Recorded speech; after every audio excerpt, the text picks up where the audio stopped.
un des travaux interdits le Shabbat est l'interdiction de trier dans la préparation de la nourriture, dans la préparation de ce que nous voulons consommer, et pas seulement au niveau de la nourriture, mais dans d'autres domaines aussi, comme par exemple trier des vêtements,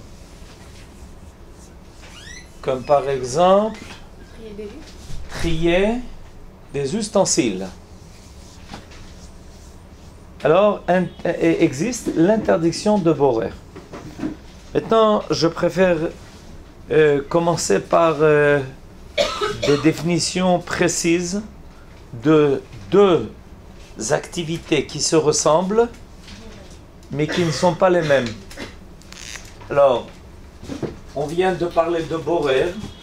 Il existe quelque chose qui ressemble à ça et qui s'appelle l'emayen. Miyun.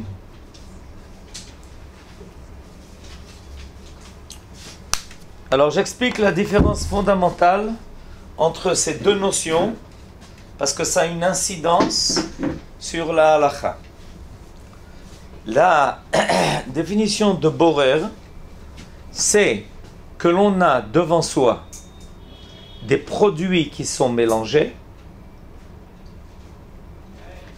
On est intéressé par une partie et on n'est pas intéressé par une autre partie et on veut rejeter une autre partie. Alors je m'explique. J'ai par exemple, prenons un exemple simple, des noix qui sont mélangées avec des coquilles, qui sont mélangées avec des écorces. Ça peut arriver. Dans une même soucoupe, sont mélangées ensemble des noix, des amandes, avec leurs écorces.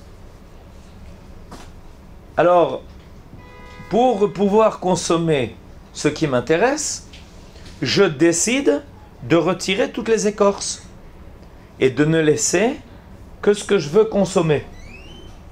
C'est clair? Ça s'appelle borer. Ça s'appelle trier.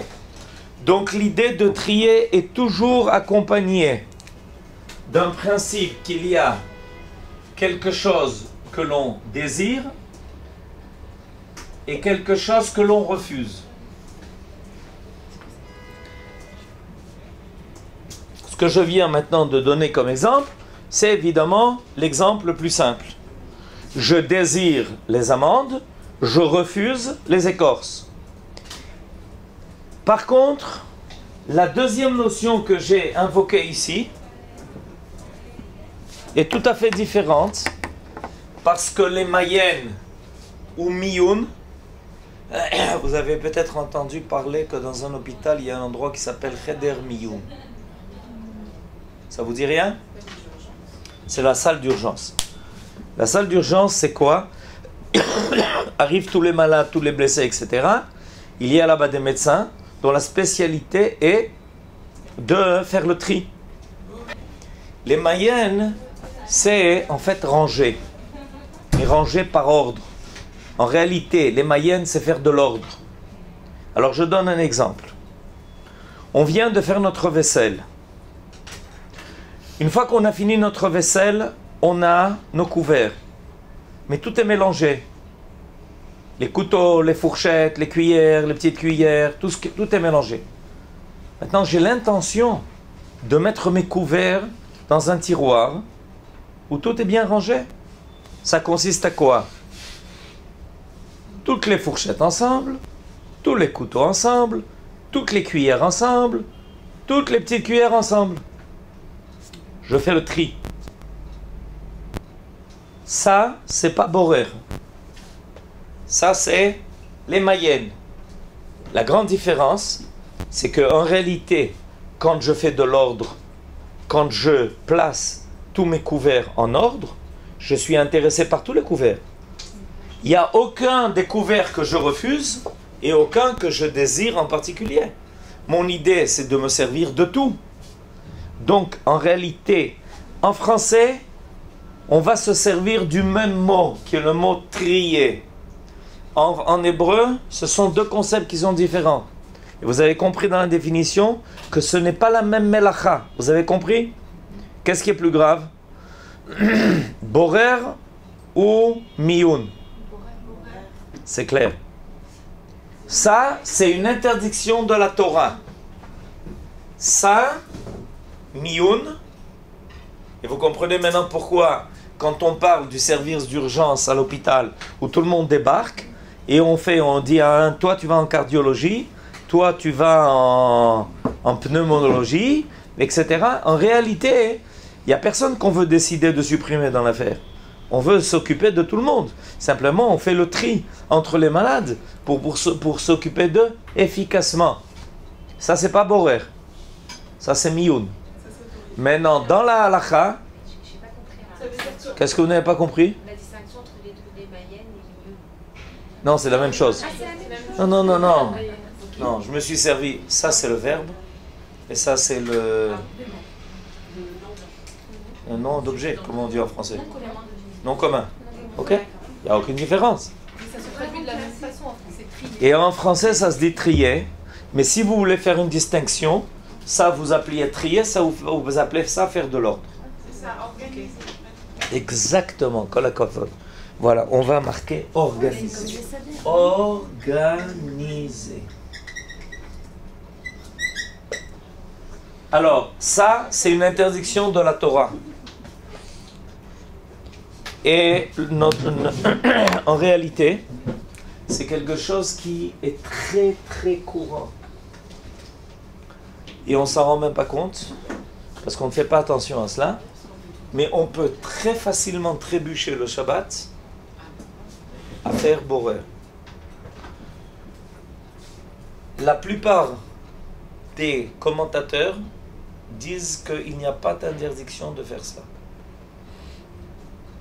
Une partie des poskim disent que ça ressemble à cela. Parce que au moment où tu vas prendre une fourchette, tu la sépares des autres, c'est comme si tu voulais la fourchette et tu ne voudrais pas pour le moment le reste. Alors c'est pour ça que certains poskim, quelque chose qui est plus répandu chez les poskim ashkenazim, pensent qu'il faut essayer d'éviter aussi de faire cela. Et la halakha, elle dit que ça c'est un tri. Et la halakha dit que ça c'est pas un tri. Qu'il vaut mieux éviter de faire cela, parce que ça ressemble à cela. Ça ressemble, mais c'est pas la même chose. Au niveau de la définition, en réalité, c'est pas la même chose. Ok? Alors, quand par exemple je mange un poulet, on me dit qu'il y a de la peau. Alors, si j'enlève la peau, je trie le bon du mauvais. Exactement. Donc, ça, c'est pas bon. Et si je mets du poulet avec la peau pour enlever du bon. Vous rentrez déjà dans les détails de la halakha, et avant de rentrer dans les détails de la halakha, je veux précisément finir d'abord avec les définitions, avant de rentrer dans les détails de la halakha. Vous voyez, je vais d'abord dans les définitions d'ordre général, et ensuite on va passer à tous les cas particuliers, le poulet, la peau du poulet, etc. On va y arriver. D'abord, il faut comprendre, très souvent dans la halakha, j'ai remarqué que les gens ont entendu un détail par-ci, un détail par-là. Ce matin encore, pendant la tfila, il y a vu quelqu'un ensuite je suis lui allé expliquer les principes qui lui permettent de comprendre bichlal ce que l'on fait. Tant qu'on n'a pas les principes de la halakha, tout ce qu'on entend, tous les oui-dire, ça nous est déjà arrivé un certain nombre de fois cette année, et vous avez compris qu'on comprend les choses seulement à moitié. Alors, donc on va d'abord s'occuper donc de ça, ensuite on va mettre de côté. Alors, borer. Pour que cette activité de borer, qui est indispensable, je peux donner un certain nombre d'exemples où vous apercevrez que Shabbat, tout ce qui concerne, surtout la consommation de la nourriture, c'est pratiquement inévitable. On vient d'entendre un exemple. Je ne veux pas manger la peau du poulet, ça. Je ne supporte pas de manger la peau du poulet. Comment me comporter Shabbat? Et les autres exemples, j'ai un autre exemple, comme je disais tout à l'heure, j'ai mes amandes mélangées avec des écorces ou des garinim et je ne veux pas manger les écorces, il paraît que ce n'est pas digérable. Donc comment on va faire? D'accord? Alors, il y a 3 conditions fondamentales qui font que ça va être permis ou interdit. Et il est important de connaître ces 3 conditions. Ce sont les 3 conditions fondamentales qui vont faire qu'une chose va être permise ou interdite. La première condition, c'est retirer le bon, le consommable. C'est avec 2 M consommable, de ce qui ne l'est pas.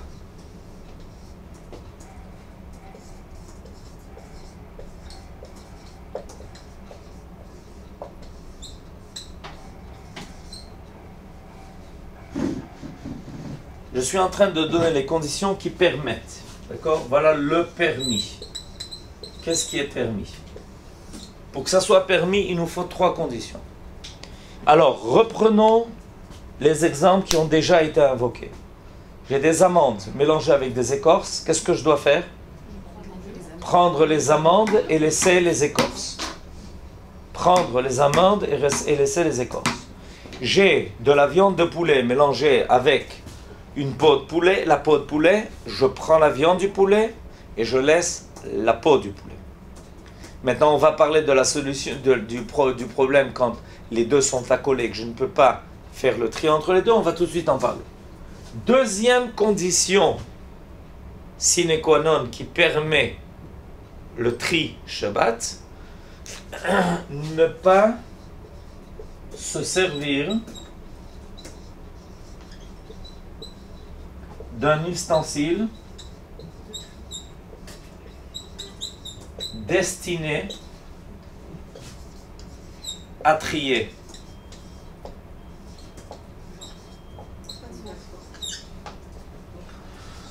Il est interdit de se servir pendant Shabbat d'un ustensile destiné à trier. Alors je donne les exemples. Un tamis, un filtre, une passoire. Tous ces ustensiles, je continue. Une louche trouée. Comment on dit ça en français? Une passoire. Comment on dit ça? Une écumoire.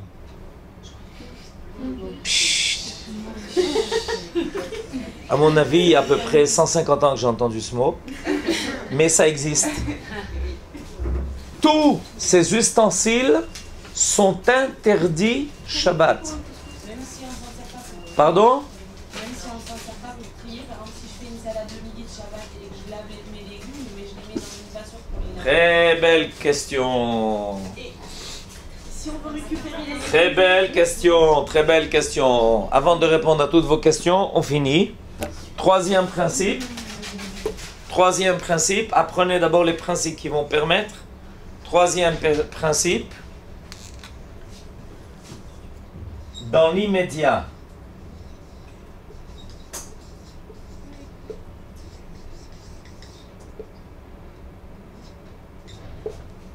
et non pas à long terme.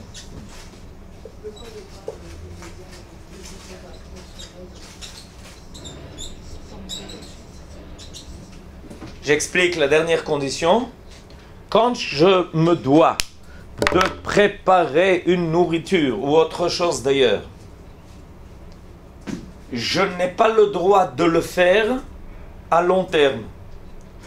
Je dois le faire pour quelque chose d'immédiat. Comment on définit quelque chose d'immédiat? Ce n'est pas une histoire de secondes. C'est en vue du repas immédiat. C'est-à-dire, je n'ai pas droit vendredi soir, par exemple, de commencer à trier des amandes pour la Seuda Shlichit. J'ai le droit de le faire pour le repas du vendredi soir. Combien de temps avant le repas du vendredi, avant le repas immédiat, si c'est le vendredi soir, si c'est Shabbat matin, les poskim s'accordent à dire que quand on est dans l'heure qui vient le repas, ça s'appelle l'immédiat. En hébreu, ça se dit les altar. Les altar. Je vais le marquer si vous voulez le savoir. Les altar. Mais je n'ai pas le droit, parce que c'est dans l'immédiat. Les altar, immédiat. C'est ce mot-là en hébreu. Je n'ai pas le droit de faire cette activité pour quelque chose de lointain. Je dois le faire pour quelque chose d'immédiat. Maintenant, il est extrêmement important de savoir que ce n'est pas une condition qui permet l'activité, mais c'est les trois ensemble. C'est-à-dire que pour pouvoir faire ce que je veux faire, il faut toujours que les trois conditions sont réunies. Ce n'est pas une des trois conditions, c'est les trois conditions ensemble obligatoirement. C'est-à-dire qu'il faut obligatoirement retirer le consommable de ce qui ne l'est pas. Deuxièmement, ne pas se servir d'un ustensile à trier. Troisièmement, le faire pour quelque chose d'immédiat. Si ces trois conditions sont réunies ensemble, alors j'ai le droit de trier pour manger. Alors, avant de passer à vos questions, quelques remarques importantes. Quand je parle de faire le tri entre ce que je désire et ce que je refuse, c'est pas seulement quelque chose d'objectif, mais aussi quelque chose de subjectif. Ça veut dire quoi, ça, quelque chose de subjectif? Ça, on est rentré en cours de philo. Non. Je vous explique tout de suite de quoi il s'agit. On a une boîte de conserve dans laquelle sont mélangés ensemble macédoine, des petits pois et des carottes. D'accord, ça existe? Ok. Ça y est, chacun va imaginer le repas qu'il veut manger. Alors, il se trouve que j'aime les petits pois, je n'aime pas les carottes. C'est faux, mais c'est pour l'exemple. Et on m'a mis dans mon assiette, maintenant, cette macédoine, qui est de petits pois et de carottes. Maintenant, moi qui n'aime pas les carottes, je décide de mettre de côté toutes les carottes. Parce que je ne veux consommer que les petits pois. Or, les carottes, ce n'est pas quelque chose qui est inconsommable. Ce n'est pas des écorces. Ce n'est pas quelque chose qui peut être considéré. Ce qui n'est pas consommable s'appelle en hébreu psolet. Ce que l'on refuse s'appelle en hébreu psolet. Psolet, c'est-à-dire un déchet. Alors là, intervient une halakha, un détail qui est important. Ce que je ne désire pas s'appelle aussi psolet. C'est-à-dire que dans le cas où que je viens d'évoquer, si je mets de côté les carottes, je suis en train de faire borer. Alors quoi faire? Réponse toute simple. Je prends les petits pois. Je ne mets pas de côté les carottes, je prends les petits pois. Mais par contre, il y a quelque chose d'intéressant qui va peut-être même vous surprendre. C'est qu'il s'avère que la personne qui est à côté de moi, elle aime les carottes. Et Dafka, elle n'aime pas les petits pois. Alors on peut faire une bonne affaire. Moi, je prends les carottes, je les mets dans son assiette. Elle prend les petits pois, elle met dans mon assiette. Mais a priori, la personne qui fait ça, cet échange-là, passe par le fait que je mets de côté ce que je ne veux pas. Mais c'est permis. Parce que, en réalité, mon acte peut être considéré non pas comme un tri par rapport à moi, mais par le fait de vouloir donner à la personne qui est à côté de moi ce qu'elle désire. Donc ça devient permis. Donc on a le droit de faire cet échange. Si je retire ce que je ne veux pas et que je le dépose chez la personne qui est à côté de moi et qui le veut, je ne transgresse pas cette interdiction. Mais si je décide de mettre de côté dans mon assiette toutes les carottes pour ne laisser que les petits pois, bien que les carottes soient quelque chose de consommable, à mon niveau ça s'appelle psolet, c'est interdit. Les vêtements. Comme je suis quelqu'un de très ordonné, je jette tous les jours mes vêtements et je suis arrivé Shabbat à une hauteur de 1,5 m. Et voilà que Shabbat matin, j'ai décidé de vouloir précisément une chemise qui se trouve en bas de ce monticule. Et que pour pouvoir prendre ma chemise, je commence à mettre de côté tous les vêtements qui ne m'intéressent pas. Ça s'appelle mioun. Pardon, ça s'appelle trier, borer. Ça s'appelle pas mioun, ça s'appelle borer. C'est interdit. J'ai le droit de retirer la chemise du tas et de la prendre. Mais je n'ai pas le droit de mettre de côté les vêtements, même s'ils sont des vêtements qui sont à vêtir. Il est possible que dimanche je vais les vêtir. Mais le fait que Shabbat, je ne suis pas intéressé par ces vêtements, ça s'appelle aussi boré, même au niveau des vêtements. Donc il vaut mieux pas, exactement, c'est pas seulement qu'on préfère, c'est qu'on ne désire pas les autres vêtements maintenant. Donc à mon niveau, ça devient obsolète. C'est ce que je vous disais tout à l'heure, en vous disant le principe que ce n'est pas seulement quelque chose d'objectif, c'est aussi quelque chose de subjectif, c'est-à-dire par rapport à moi. Il est possible que quelqu'un d'autre aurait voulu les vêtements que je suis en train de mettre de côté, que l'autre personne à côté de moi aime les carottes, que quelqu'un d'autre aime les carottes, mais il ne les désire pas, parce qu'il en a assez. Si je mets de côté les carottes, ça s'appelle borer. Vous avez compris? Donc c'est une halakha qui est difficile à respecter. Parce que des fois, on n'a pas le sentiment qu'on est borer, en mettant de côté quelque chose qui est quand même consommable, mais il n'est pas pour moi consommable. Donc ça s'appelle borer quand même. Par rapport aux vêtements, si j'ai pris la chemise, par exemple, que je veux, Ouais. et qu'en fait je me suis rendu compte que c'était pas celle-là. C'est pas grave. Non, on n'est pas fait. À ce moment-là, ça s'appelle Eno Mitkaven. C'est quelque chose qu'on a fait par inadvertance. C'est pas une interdiction Shabbat. Et donc je ne suis pas préparée pour les vêtements blancs. Si? Pourquoi pas? Ils vont pas les mettre dans les médias. Pardon? Ils vont pas les mettre dans les médias. Non, mais les préparer, ça veut dire quoi pour vous? Ça veut dire que je les pose depuis leur vie. Non, vous n'avez pas compris. Vous les prenez d'où ces vêtements pour les préparer pour le lendemain? Ils sont pliés dans l'armoire. Vous décidez de prendre une chemise pour votre fils qui se lève le Shabbat matin. Il n'y a aucune interdiction. Vous faites aucun borer.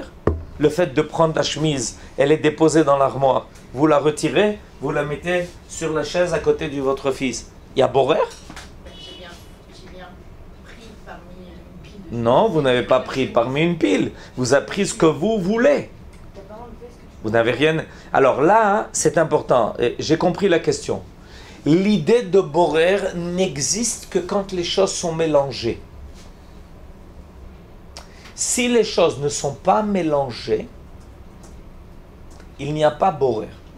Je donne un autre exemple. Dans le cas qu'on vient d'invoquer, les chemises ne sont pas mélangées avec les pulls et avec les chaussettes. Non, mais elles ne sont pas mélangées. On a une pile de chemises, elles sont déjà indépendantes. Un autre exemple.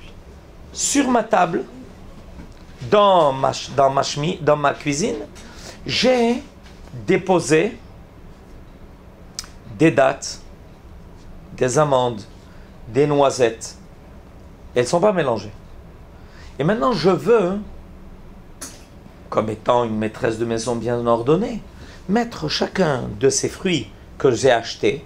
Alors j'ai des sachets, un sachet dans lequel j'ai des amandes, un sachet dans lequel j'ai des dattes, un sachet dans lequel j'ai des noisettes.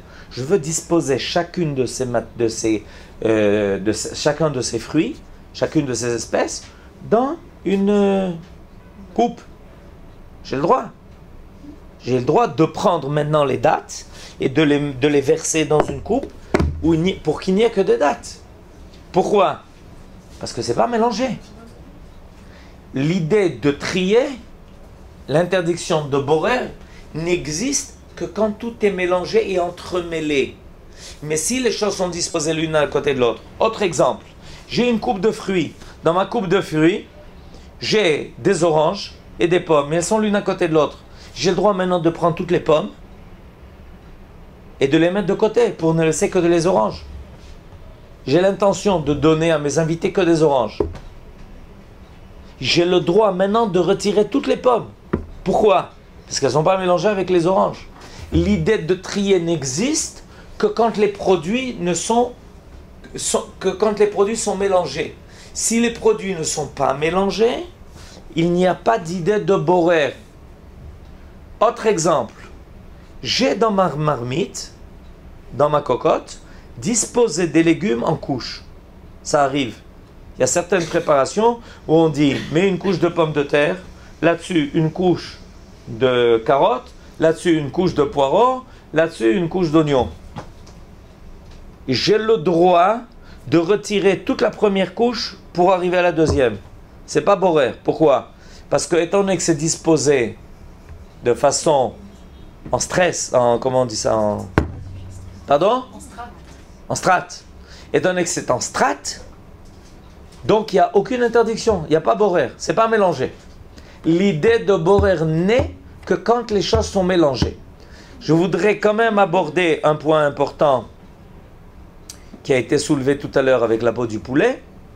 Et il y a des cas où on veut appliquer le numéro 1, mais on ne peut pas. Pourquoi on ne peut pas? Parce qu'il est impossible, je donne un exemple, une mouche est tombée dans une soupe. Qu'est-ce que je vais faire? Retirer toute la soupe et laisser la mouche? C'est un peu difficile. La mouche se débat et refuse Autre exemple, la peau du poulet est attachée au poulet. Autre exemple, il y a certains fruits auxquels l'écorce est attachée. Alors, l'idée est la suivante. Quand on est dans une situation pareille, le principe est très simple, c'est qu'on retire en même temps que ce que l'obsolète, c'est-à-dire ce que l'on refuse, on retire en même temps une partie de la nourriture. Par exemple, ma mouche dans la soupe, quand je prends une cuillère pour retirer la mouche, je ne la retire pas toute seule. Je la retire en même temps qu'une partie de la soupe.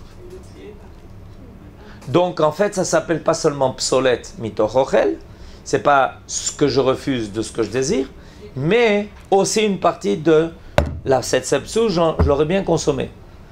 Autre exemple, la peau du poulet, je retire la peau du poulet avec un peu de poulet. Ok? Autre exemple, je veux exactement, comme pour les arêtes dans un poisson. Maintenant, il y a certains poskim disent que c'est même pas nécessaire quand c'est quelque chose de naturel. Et j'explique quand c'est quelque chose de naturel. Je m'explique. Si je veux manger une tranche d'orange, un quartier d'orange, comment je fais? Et voilà, kol hakavod. Je suis obligé d'éplucher l'orange. Mais comment tu retires ce qu'il ne faut pas manger de ce que tu veux manger? Oui, mais j'ai pas le choix. À propos de cela, nos sages invoquent une très belle expression en disant « La Torah n'a pas été donnée à des anges ». Donc, à chaque fois qu'il y a une situation naturelle où je ne peux pas accéder à la nourriture sans d'abord retirer l'écorce, c'est permis. Mais c'est ça le problème. Vous êtes en train d'évoquer le problème. Vous avez mis le doigt sur le problème. Regardez le numéro 1, vous allez comprendre. Nahon, et quand je retire l'écorce avant de consommer l'orange, qu'est-ce que je fais? Exactement le contraire. Alors comment j'ai le droit de le faire? Parce que je ne peux pas consommer autrement l'orange. Pareil, il y en a qui disent que c'est le même principe quand je dois retirer une épine du poisson. Je n'ai pas le choix. Sinon je risque de m'étouffer.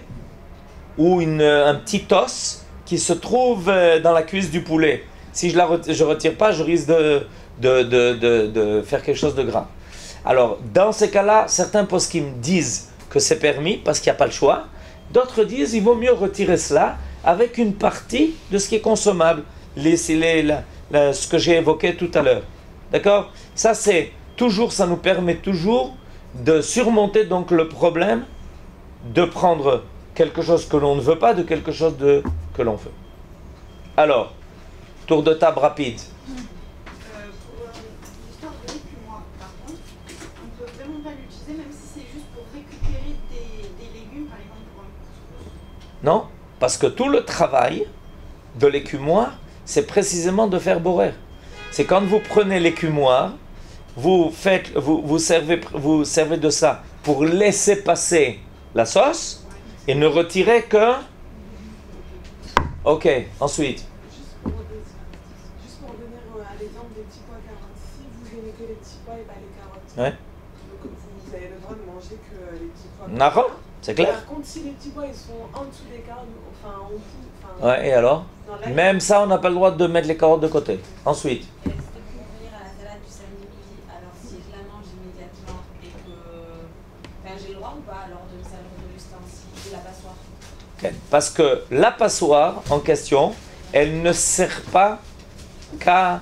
La passoire en question sert aussi à ça. C'est pour ça qu'on a le droit de s'en servir. Elle ne sert pas qu'à borer. Elle sert aussi à égoutter. Étant donné qu'elle sert aussi à égoutter, c'est permis. Ensuite. J'ai 3 questions. Allez-y. Pour les arêtes, quand on n'est pas obligé donc de mettre le poisson avec l'arête dans la bouche, il peut retirer l'arête. Non. D'accord, déjà ça. Vous connaissez les robinets intégrés où ça filtre l'eau? Oui. Est-ce que c'est permis? Oui. Ah, c'est permis. Et la raison, Oui, je sais pas. c'est qu'il y a qui boivent l'eau sans filtre. Tout ce qui est consommable, même sans être filtré, peut être filtré. Aujourd'hui, dans certaines maisons, il y a des filtres qui sont installés pour rendre l'eau plus consommable, etc., etc. Tout le monde n'est pas d'accord que ça rend l'eau plus consommable. Mais en tout cas, ceux qui le font, c'est permis. Pourquoi? Il y en a même qui ont comme ça installé dans le carafon dont ils se servent. C'est permis. Pourquoi? Parce que l'eau est consommable même sans ça. Merci. Pour le jus de couscous, quand on a une mouche et qu'on retire un peu de jus, Ouais. c'est pas la soupe parce que... C'est ce que je viens de dire. Non, mais c'est... Quelle différence entre le jus du couscous et la soupe? Non, J'ai pas compris. Légumes, genre, parce qu'il faut des fois que j'ai besoin d'un exemple. Je vous en revois. Il y a les légumes, il y a le jus et on enlève un peu le jus pour laisser les légumes, c'est bon? Non, c'est interdit. C'est interdit. Bien sûr. Alors comment on fait? On prend une louche. On prend une louche. Et avec la louche, on prend tout ce qu'on a dans la louche. Ok? Et si on ne veut que les légumes, il faut se servir d'un pic légumes. Mais dans le couscous, ils sont mous les légumes. Pardon? Ils sont mous les légumes. Et alors? Comment avec un pic? Avec une louche. j'apprends de. Je peux mettre un truc. Ça veut dire. Le cycle pour éplucher les légumes, on ne peut pas le faire sur la Non. Ça sert à- Quelque chose qui sert à éplucher en particulier, non. D'accord. Mais on a le droit d'éplucher avec un couteau. Et tout à l'heure, quand vous disiez pour les chemises, en fait, on disait parce que c'est pas mélangé, parce que ça a été mélangé, c'est de nature différente. C'est ça. Oui, bien sûr. Bien sûr. Une pile de chemise, c'est pas de nature différente. C'est la chemise que je veux. Ça veut dire que les enfants, on les sert et qu'ils nous demandent non, je veux pas ça, c'est pas possible. Non. Non. Ça, c'est pas, non, c'est pas possible à notre niveau. Non, on a le droit de leur donner ce qu'ils veulent. Mais on n'a pas le droit de retirer ce qu'ils veulent pas. D'accord? Et vous qu'est-ce que alors s'ils disent mais je veux pas, tu n'as qu'à enlever. Tu n'as qu'à manger ce que tu veux. Gaël. Yora. Une coupe de fruits. Que tout est des légumes, c'est pas mélangé. Pardon? Une coupe de fruits, on considère que c'est pas un mélange. Une coupe de fruits, ça dépend de la grosseur des fruits.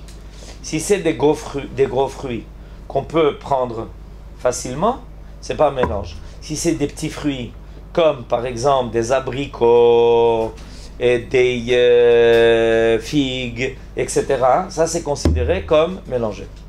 J'avais une question qui n'est pas forcément en lien direct. Par exemple, si dans ma pile de pulls, j'ai pris un pull et que finalement c'est pas celui que je... Mais ça on m'a déjà posé cette question. Non, mais est-ce que j'ai le droit de replier le pull? Ah, ça c'est autre chose. C'est une question qui n'est pas avec Borer. Ouais, Est-ce qu'on a le droit de replier un pull? Ça dépend si c'est pour Shabbat. Hein? Ça dépend si on va l'utiliser Shabbat. Si on a l'intention de l'utiliser Shabbat, il y en a qui permettent. Shalom!